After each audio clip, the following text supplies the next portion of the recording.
It is incredible how many things you wrote about, things that were undeniably, even obviously true, but that most Americans simply would never, ever believe. So take the fraudulent accounting at General Electric. That's something you warned about for more than a decade before that company's debt implosion. That was General Electric. Now, most investors will have forgotten this, but when you first warned investors to avoid GE in 2002, it was the largest publicly traded business on Earth. The facts were obvious. GE was at one point the 10th largest debtor in the world. It owed more than most countries. Or another example, who else in the media had the guts to point out that GM was not only not making any money selling cars, they'd been borrowing cash to make the interest payments on their debts. It's a clear sign that bankruptcy was unavoidable. You actually wrote parodies of GM's quarterly earnings releases for a year and a half before it went bankrupt, mocking the company's CEO, showing how pointless it was for the company to continue without restructuring its debts.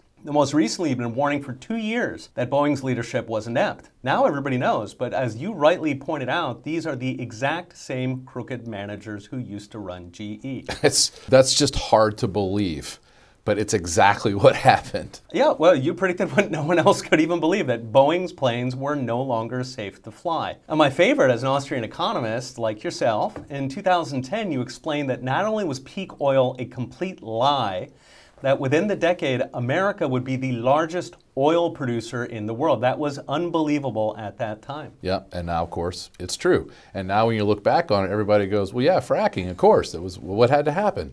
But back then, man, people were angry.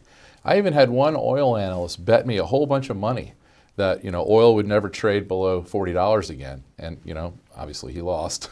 I don't take any joy in making these kinds of scary calls. And I hate the attention that this stuff brings to me and my family.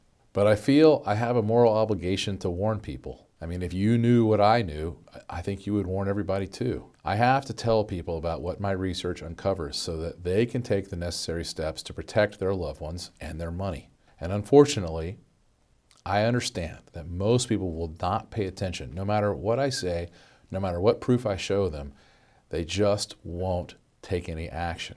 And that'll be sad, because when the hammer falls, it'll be too late.